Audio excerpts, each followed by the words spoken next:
Book 6, Chapter 1. There are various legends in existence as to Ambrose Meyrick's famous last term at Lupton. As has been seen, Palmer, an honest man if a booby, was completely thunderstruck by the catastrophe. Indeed, he used to quote Horace's account of his conversion with reference to the manner of Ambrose's passing from the bonds and bounds of the dear old school. He, it is evident enough from the record that he has left of the affair, saw nothing and suspected nothing of what was to come. But naturally enough, others, quite as stupid as he, but less honest, were ready to affirm, after the event, that they had suspicions for some time that there was something wrong with the fellow. This, of course, is nonsense. The Luptonians, masters and boys alike, were no more capable of descrying the growth of a new life and a new joy and a new ecstasy in Ambrose than if they had been a kennel of Newfoundland puppies. You cannot drink Old Tom and 4-ale all your days, and then become at short notice, or at no notice, an expert in the finer growths of the Medoc. And if your mind is given up to rocker and sticker, the misunderstanding of the Latin and Greek literatures, and the doctor's sermons, you are not very likely to discern spiritual things or the presence of the hosts of the Lord.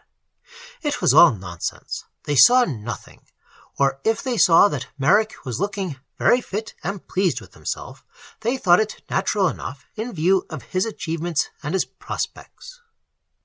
The truthful, though idiotic, Palmer mentions in his account that Chesson had been rather annoyed with a certain essay sent in by Meyrick. Perhaps even he rather exaggerates this incident in the light of after-knowledge. The truth is that the head had given a kind of lecture to the sixth and had asked the boys to let him have by way of logical exercise an essay. The subject was at the choice of the writer, in which similar methods of argument should be used.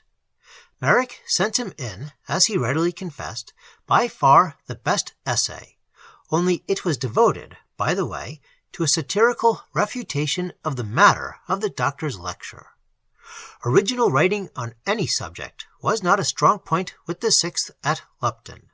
The other boys had taken profuse notes of the lecture and had reproduced it with more or less success.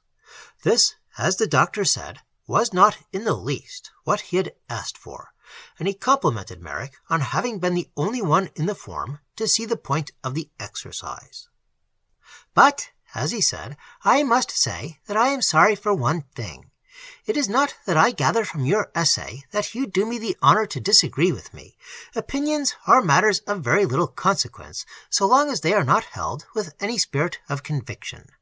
Never be bitterly certain about anything. You will only make yourself ridiculous. But what I want to say is this. If you want to get on in life, if you like it better, I will say, if you want to employ for the advantage of your fellow men the talents that have been given you by God, if you want to use your life, remember one thing. Renounce irony. Now the whole of this ludus of yours is permeated by irony. In a thing like this, it doesn't matter. It goes no farther than my desk. But when you once come before the world, a false step may be fatal. You may take it from me that the precipice of irony is of all the most fatal and final. Go over that, and you are smashed once and for all. You see, Meyrick, I am talking to you as one reasonable being to another. You have read a good deal. Just think of a few great satirists of literature, and of what happened to them. Dryden could not keep out William of Orange, or Shadwell, or Nahum Tate. Rabelais just escaped the bonfire. Swift's Tale of a Tub is a wonderful piece of satire. You know what Swift's end was like. Above all, think of Swift. I dare say you've read Thackeray on Swift. You may be as satirical as you please if you follow Thackeray's methods, not those of the man he disliked so heartily. So long as you give the world sugar plums, you may add a slightly acid coating. People like it. You see, the other course is so entirely futile. You are smashed, as I say. Suppose you reply that you don't care, that you are willing to be martyred for a good cause. But the point is that the good cause is ruined with you, and very often because of you.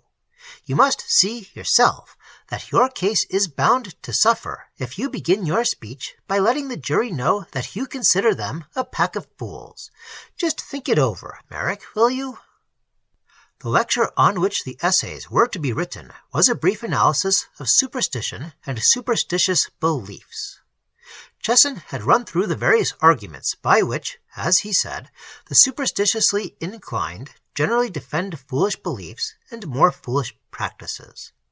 He pointed out that there was the appeal to universal or very general usage, to great names as sanctioning absurd practice and dogma, to results supposed to have been achieved, imaginary cures, for example, to antiquity, to a strong feeling of necessity, etc., etc.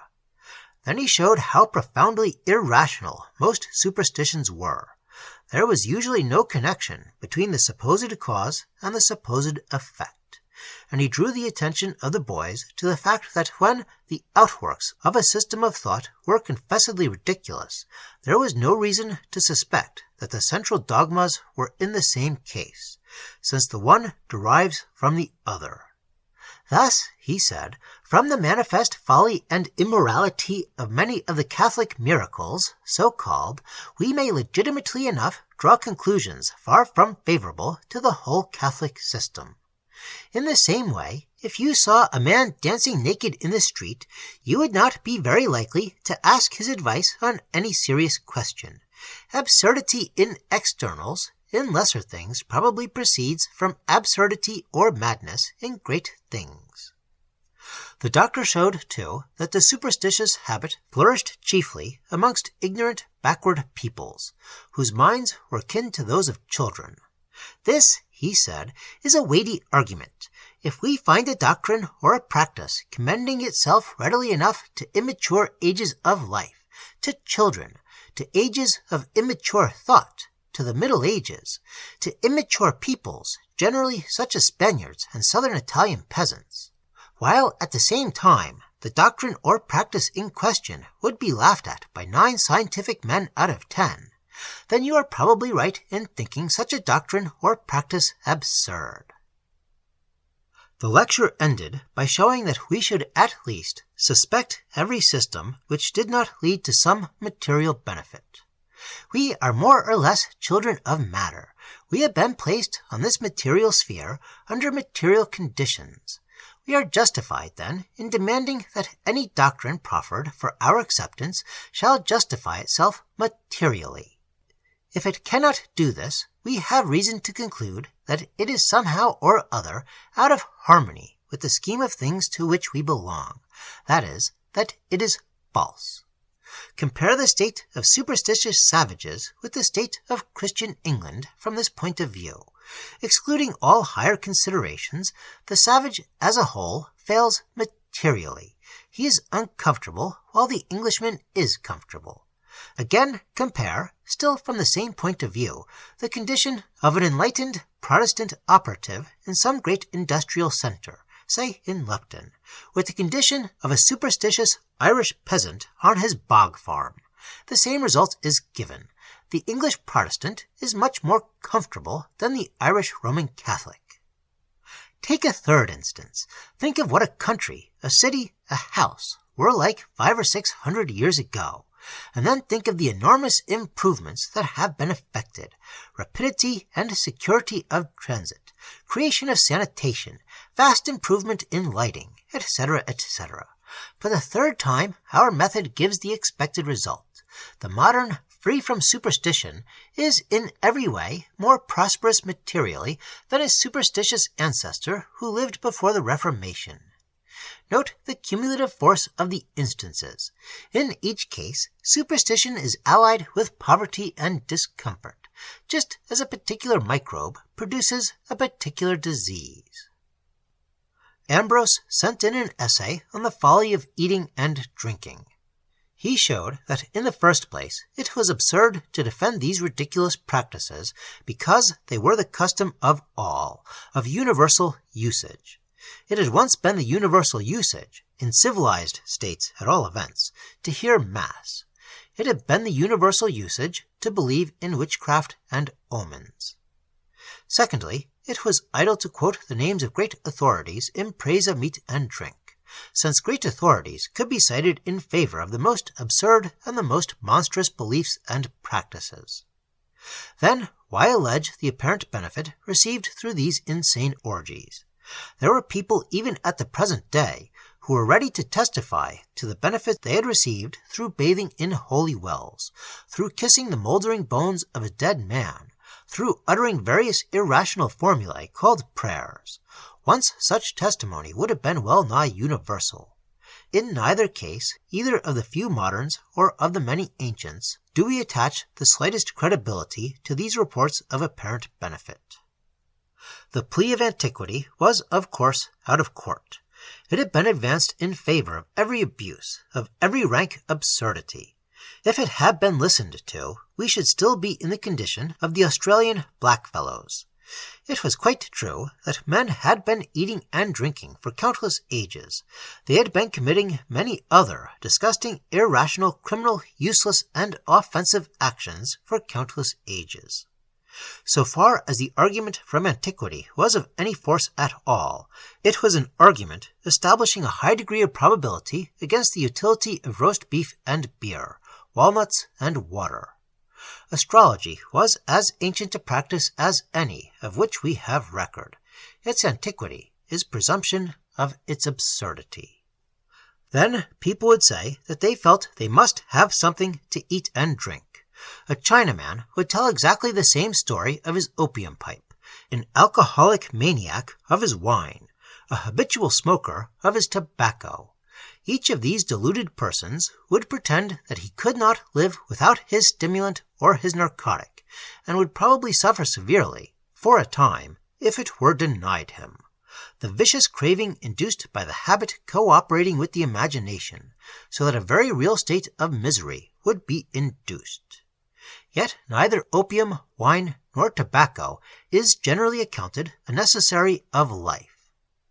If we admit the plea of we feel that we must have it, then hypodermic injections of morphia will take their place amongst the simple necessaries of existence. Of course, if the drug maniac is guarded and the drug withheld, he will generally, in the process of time, be cured of his longing, and it is only reasonable to conclude that such would be the experience of the poor slaves of beef and beer, or bread and water. In some cases, the victim of drugs or alcohol turns out to be incurable. Even then, we do not draw the inference that opium and whiskey are necessary to life. Again, there was the supreme mark of irrationality about the processes of eating and drinking. People said they experienced certain sensations which they called by the arbitrary and conventional names of hunger and thirst. They could give no clear account of these supposed sensations, doubtless because they were entirely imaginary, the results of autosuggestion. If you cross-examined one of the sufferers from that acute form of food mania known as starvation, you would probably be astonished at the vagueness of the man's replies. He would, in all likelihood, be totally unable to give any intelligible account whatever of his supposed symptoms. You might get a sort of sinking feeling, or a sort of gnawing feeling, or a sort of all-overish feeling, or some such unscientific gibberish, coupled, very likely, with an unmeaning gesture in the direction of the abdomen. The average hysterical patient could, in 9 cases out of 10, describe her feelings with infinitely more detail and distinctness. And yet nobody in his senses believes that these hysterical sensations or disabilities have any existence out of the diseased brain of the sufferer. The strength of the hunger illusion is conceded. It is not so great, however, as the strength of the hysteria illusion, which may, in some cases, confine a healthy woman to her bed for 20 years. The sufferer from starvation thinks he wants food. The sufferer from hysteria thinks that she has paralysis. The one delusion is as reasonable as the other. But supposing that, out of mistaken kindness, you gratify the horrible and ridiculous longings of the hunger maniac. You give him, say, a steak, that is, a portion of the flesh of the ox. He divides this into portions, masticates it with his teeth, and lets it slip down his throat. He will then tell you that his craving is appeased, that he feels better, and a look of contentment may come into his face, not at all unlike the expression of stupid beatitude which may be seen on the face of the drunkard when his craving has been satisfied. Appeal to the patient, and ask him as a reasonable man to tell you how the swallowing of ox-flesh, partially burned, can lead to content or happiness. He will not tell you. He cannot, nor can anyone else. It is true that medical men, who have their formulas just as priests have their creeds, have written many unintelligible volumes concerning nutrition, assimilation, gastric juice, peptones, proteids, etc., etc. Note again the resemblance between the jargon of medicine and the jargon of theology. But it is not, it is presumed, seriously contended that the average starving man has read these volumes and has been convinced by their arguments that he has mastered in all its detail the intricate and wonderful processes by which somehow or other, confrere the theological mystery, burned ox-flesh is converted into happiness and content, and high thoughts of joy. It is certain that the sufferer from starvation has done nothing of the kind. He is no more able to demonstrate the irrational action he has performed than a poor Catholic is able to demonstrate the sacrifice of the Mass. The starving man who chews beef, the devout man who goes to Mass, are, in plain language, persons who perform actions for which they are unable to give the semblance of a reasonable account. They are in the same class as lunatics, drunkards, and morphomaniacs. Probably it would not be difficult to trace this extraordinary delusion to its origin. At some very early and barbarous period in human history, eating was probably invented as a kind of initiatory rite. It was supposed that he who received the flesh of the ox into his body partook mystically of the ox's strength and endurance. Different animals were added to obtain different qualities, the whole process being no doubt a curious ritual, which it might not be impossible to reconstruct. The same theory pervaded medicine for many ages, and is perhaps not quite extinct even at the present day, and even now some savages believe that to eat the heart of the lion gives courage. It is not difficult to understand that eating, originally a sacrament, became in course of time a habit, and then an apparently irresistible appetite. Ambrose then examined the question of the outworks, on which the doctor had laid a good deal of stress. He had not much difficulty in showing the extreme extravagance and absurdity of all the ceremonial of eating and drinking. It is contended, he wrote, that eating and drinking are customs intimately, nay, most intimately, connected with the body's health, with its very existence.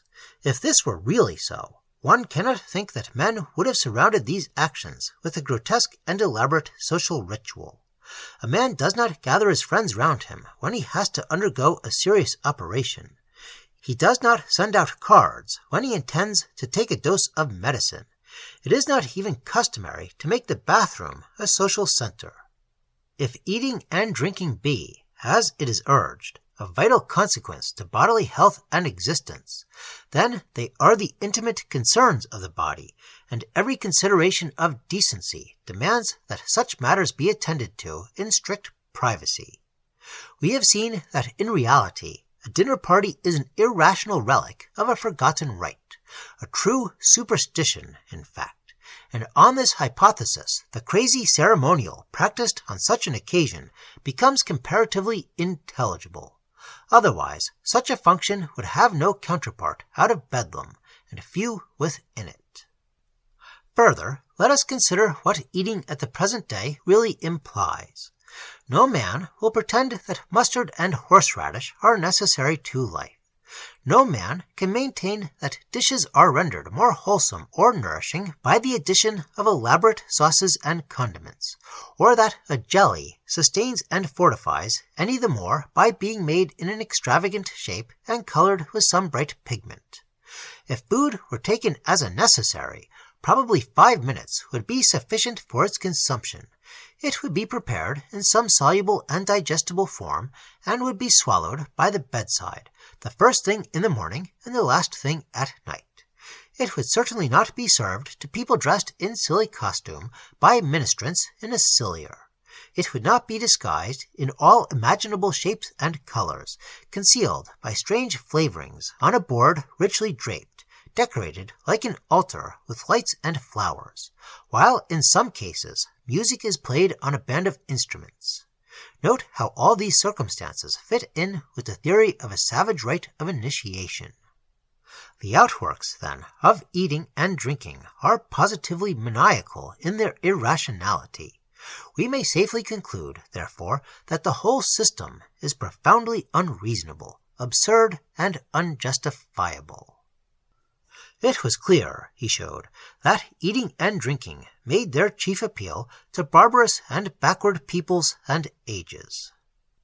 Children were gluttons. Savages were voracious eaters.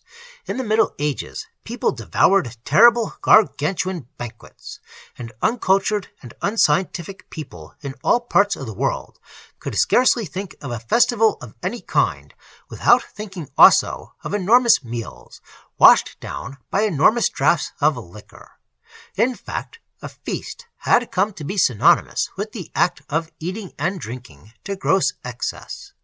Scientific men were agreed in denouncing such orgies as barbarous and highly injurious to health. Another of the doctor's tests was therefore satisfied. The food habit was indulged in to the fullest extent by the ignorant and childish, and condemned by men of science. Ambrose's case was easiest when he came to the great point of material advantage. As it happened, a term or two before, some tainted meat had been supplied to one of the houses. 2 boys had died, and a considerable number were seriously ill. It was a bad case of ptomaine poisoning. He took this as an example, near at hand, of the horrible dangers of eating and drinking. He worked from this text to the whole question of impurities in food and drink, and showed the high probability that death might lurk literally in every mouthful and in every draught. He made an elaborate list of the hideous and mortal diseases that might be, nay, that were, communicated to the victim of the hunger and thirst mania. Meat of all kinds swarmed with germs of disease. It was killed and stored under the most filthy and dangerous conditions. In its preserved forms, it was usually rotten with gangrene and decay before it was made into the sausage or placed in the tin. He quoted a well-known doctor to the effect that the killing and preparation of meat had made no advance in the direction of sanitation since the Stone Age. He reveled in the description of rotten pork and tuberculous beef. To drink liquor of any kind was, of course, a mere courting of death. There were statistics showing how many thousands of children were carried off annually by milk alone, reckoned by the ignorant and superstitious as the most innocent of fluids. He made, in fact, a little monograph of poisonous adulterations of food and drink, with notes, culled from the papers, of whole families who had fallen victims to the food and drink habit. Then, of course, there was the larger point of view. It was not difficult to show, from various medical authorities, that, adulteration apart, the whole matter of diet and drink was in itself highly noxious and prejudicial to health. One great man, for example, pronounced all the alcohols to be poisons, pure and simple, of varying degrees of venom. One might achieve a death of rapid and horrible torture on brandy or gin, or one might choose to linger inefficient and ill for many years, while strength and vitality were sapped by small beer. But he demonstrated that it was of all futilities the most futile to suppose that safety was to be sought in temperance beverages. The vegetarians were able to show the horrible and destructive effects of meat-eating clearly enough. Their case was proven up to the hilt. The carnivorous man was an unhealthy man, a feeble man, and also a moral monster. But, on the other hand, the meat-eater could show quite as clearly that the rice-eating Bengalis were a weak-kneed race of chatterers, capable only of showing energy in the perpetration of horrible and fiendish cruelties on defenseless women and children. In fact, it was only too plain that the wickedest actions in the world had been committed by vegetarians. So with drink. Alcohol was deadly, it was true, but there were eminent authorities who declared that tea and coffee were much more deadly, that the continued consumption of these beverages could only lead to the utter ruin of the race in body and mind. As for water, its use had swept away armies and desolated cities. The conclusion was irresistible. So far from the food delusion being a material benefit, it was clearly responsible for more violent and agonizing deaths than all the wars that had been ever waged. It was a more frightful revenge than the yellow hag, the black pest, the plague, the sleeping sickness, and Asiatic cholera, and a more enlightened age would doubtless treat its victims as criminal lunatics.